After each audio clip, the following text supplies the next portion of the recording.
Hello everyone, welcome to my channel. स्वागत है आप सभी का मेरे यूट्यूब चैनल नर्सिंग गाइडेंस में। आज हम लोग देखेंगे डायबिटीज मेलाइटस। इससे पहले मैंने डायबिटीज इंसिपिडस पर वीडियो बनाया हुआ है, अगर आपने अभी तक नहीं देखा है तो आप जाकर देख लीजिएगा। आज हम लोग देखते हैं डायबिटीज मेलाइटस। तो it is a group of metabolic disorder in which blood contains high sugar level, जिसको हम लोग हाइपरग्लाइसेमिया भी बोलते हैं। डायबिटीज मेलाइटस में बेसिकली क्या होता है कि हमारे ब्लड में शुगर का लेवल, ग्लूकोज का लेवल ज़्यादा हो जाता है। तो कितना ज़्यादा होगा? तो अगर ग्लूकोज लेवल ब्लड में 200 mg पर डेल से ज़्यादा हो जाएगा या उसके इक्वल होगा, तो उस कंडीशन को हम लोग डायबिटीज मेलाइटस में रखेंगे। अब टाइप्स देख लेते हैं। तो इसमें 3 टाइप्स है, टाइप 1, टाइप 2 और गेस्टेशनल।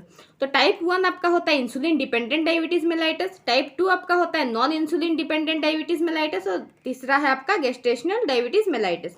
देखते हैं हम लोग कि टाइप 1 में क्या होता है। तो टाइप 1 जो है, जिसको हम लोग इंसुलिन डिपेंडेंट डायबिटीज मेलाइटस बोलते हैं, इसको हम लोग जुवेनाइल डायबिटीज भी बोलते हैं, क्योंकि ये 30 ईयर्स से पहले ही होता है। इसमें क्या होता है हम लोग देख लेते हैं। तो in this type there is no formation of insulin due to destruction of beta cells by immunity और genetic factor. In this case external insulin is needed. इससे पहले मैंने आइलेट्स ऑफ लैंगरहैंस का वीडियो बनाया हुआ है, तो उसको आप देख लीजिएगा कि पेनक्रियाज से क्या होता है। आपका पेनक्रियाज में आपका आइलेट्स ऑफ लैंगरहैंस होता है, जिससे आपका बीटा सेल प्रोड्यूस होता है। बीटा सेल क्या करता है? आपका इंसुलिन सेक्रेट करता है। इंसुलिन का काम क्या है? तो इंसुलिन आपका बॉडी में जब ग्लूकोज का लेवल ज़्यादा हो जाता है तो उसको मेंटेन करने का काम करता है। तो इस केस में क्या होता है कि आपका जो बीटा सेल होता है उसका डिस्ट्रक्शन हो जाता है, जिस कारण से क्या होता है कि आपका बॉडी में इंसुलिन का फॉर्मेशन ही नहीं होता है और इस तरह से बॉडी में जो ब्लड होता है उसमें ग्लूकोज का लेवल बढ़ जाता है। तो इसका हम लोग अगर कॉज देखेंगे तो ऑटो इम्यून डिसऑर्डर अगर होता है तो उसके कारण क्या होता है कि ऑटो इम्यून डिसऑर्डर को आप लोग जानते ही है कि वो अपने ही बॉडी के सेल्स को डिस्ट्रॉय करने लगता है। तो ऑटो इम्यून डिसऑर्डर जब होगा तो वो क्या करेगा कि जो बीटा सेल है पेनक्रियाज में उसको डिस्ट्रक्शन कर देगा, उसको खत्म कर देगा, जिसके कारण क्या होगा कि जो इंसुलिन का फॉर्मेशन है वो नहीं होगा और उसके कारण आपका ग्लूकोज लेवल ब्लड में बढ़ जाएगा।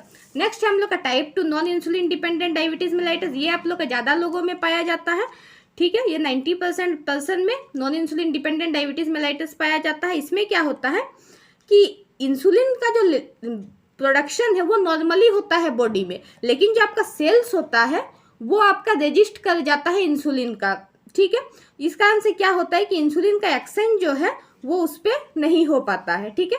तो इसमें देख लेते हैं definition. Insulin action is absent due to body cell resistance against insulin, मैंने बता दिया है। तो इसको, इस तरह के डायबिटीज़ को हम लोग पहले डाइट से, एक्सरसाइज से ट्रीट करने का कोशिश करते हैं और जब इससे वो ट्रीट नहीं होता है तब हम लोग ओरल ग्लाइसेमिक ड्रग्स का यूज करते हैं। तीसरा है आपका जेस्टेशनल डायबिटीज मेलाइटस। तो ये कब होता है? तो it can occurs during pregnancy में ये होता है, बट डिसअपियर आफ्टर डिलीवरी, या आफ्टर डिलीवरी ये सबसाइड कर जाता है। ये ट्रीटेबल है और कुछ मेडिकल सुपरविजन के अंडर इसको रखना पड़ता है थ्रू आउट प्रेगनेंसी, उसके बाद ये अपने आप ठीक हो जाता है। अब देखते हैं डायबिटीज़ का पैथोफिजियोलॉजी कि ये किस तरह से होता है।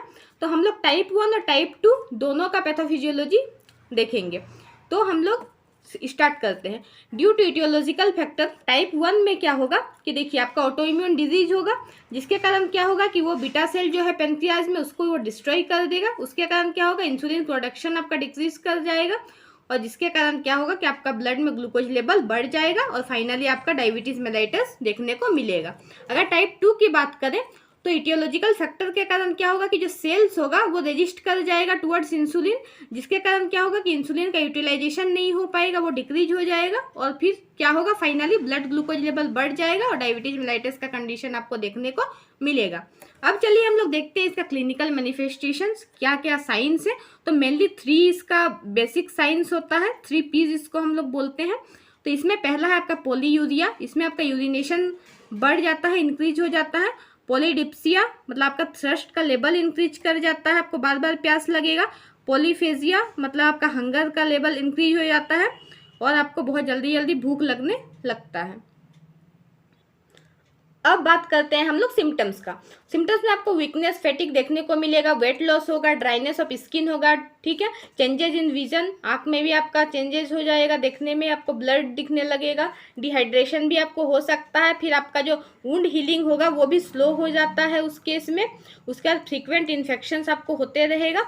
इसका कॉम्प्लिकेशन क्या क्या होता है, तो इसमें आपका डायबिटिक कीटोएसिडोसिस हो जाएगा, जिसमें इसको क्या बोलते हैं कि आपका ब्लड में कीटोन बॉडीज बन जाता है, ठीक है। क्योंकि यहाँ पे थोड़ा समझ लीजिए कि क्या होता है कि जब आपका ब्लड में जब आपका ग्लूकोज लेवल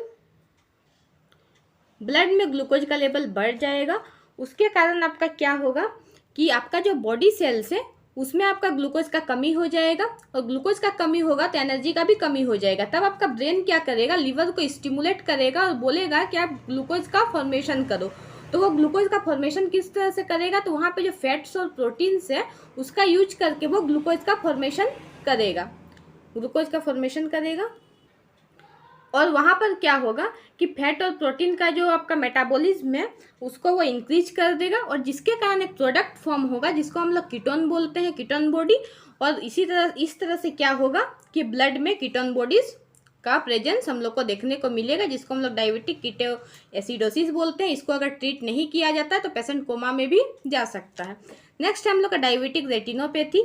इसमें आपका क्या होता है कि आपका ब्लड में ग्लूकोज लेवल ज़्यादा होने के कारण क्या होता है कि जो आपका आई में जो ब्लड वेसल्स होता है उसको डैमेज कर देता है, और जिसके कारण क्या होता है कि आपका जो आई है उसमें अफेक्ट पड़ने लगता है और आपको देखने में प्रॉब्लम होने लगता है।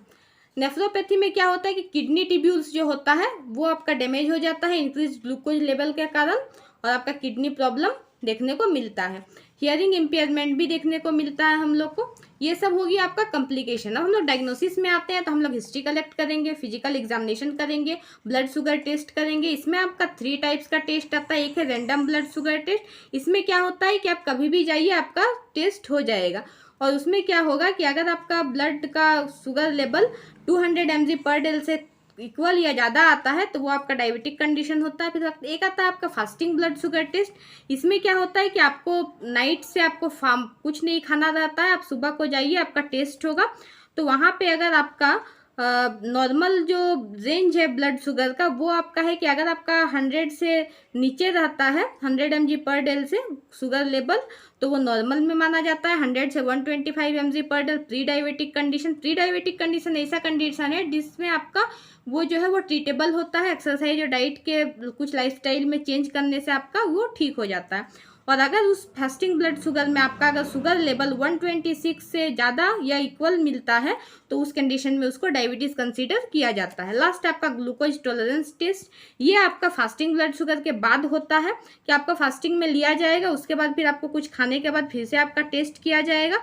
तो उस कंडीशन में अगर आपका 140 से कम या उससे इक्वल रहता है तो नॉर्मल में आता है, और अगर 200 mg/dL से ज़्यादा या इक्वल होता है तो उसको डायबिटिक कंसीडर किया जाता है। अब लास्ट हम लोग देखते हैं इसका ट्रीटमेंट। ट्रीटमेंट में हम लोग टाइप 1 जो कि इंसुलिन डिपेंडेंट है उसमें हम लोग इंसुलिन थेरेपी देते हैं, जिसमें इंसुलिन इंजेक्शन दिया जाता है, सबक्यूटेनियसली दिया जाता है पेशेंट को। नेक्स्ट है आपका एंटी ग्लाइसेमिक ड्रग्स हम लोग दे सकते हैं, जिसमें कि आपका सल्फोनाइलुएस आता है और बाइग्यूआनाइड्स आता है। ये सब देखिए इसका यूज किया है वो मैं बता देती हूँ। तो देखिए सल्फोनाइलुएस का यूज क्या है, तो ये आपका जो इंसुलिन जो रिलीज करता है बीटा सेल उसको ये बढ़ा देता है इंसुलिन का रिलीज को। और ये जो आपका बाइग्यूआनाइड से ये क्या करता है कि आपका जो लीवर में जो ग्लूकोज का प्रोडक्शन हो रहा है उसको ये डिक्रीज कर देता है, ताकि पेशेंट डायबिटीज़ कीटोएसिडोसिस से बच सके, ठीक है। लास्ट है आपका physical activity and diet management. इसके फिजिकल एक्टिविटीज़ में आपको एक्सरसाइज वगैरह बताया जाता है जिससे कि पेशेंट का वेट लॉस हो, क्योंकि ओबिसिटी बहुत बड़ा रिस्क फैक्टर है डायबिटीज़ होने का। अगर 30 से ओवर आपका एज हो रहा है और अगर पेशेंट का बॉडी में अगर ओवरवेट पाया जाता है तो उस कंडीशन में बहुत ज़्यादा चांसेस होता है कि उसको डायबिटीज़ मेलाइटिस होगा। और डाइट मैनेजमेंट में आपका सॉल्ट वगैरह आपको कम लेना है, आपको ज़्यादा फैटी फूड्स वगैरह नहीं लेना है, हेल्दी डाइट के साथ आपको चलना है ताकि आपका जो डायबिटीज़ है वो आपका कंट्रोल में रहे। तो यही था आपका डायबिटीज़ मेलाइटिस। आई होप आपको समझ में आया हो। मेरे वीडियो को लाइक कर दीजिएगा, शेयर कर दीजिएगा और मेरे चैनल को सब्सक्राइब कर लीजिएगा। मिलते हैं दूसरे वीडियो पर। Thank you.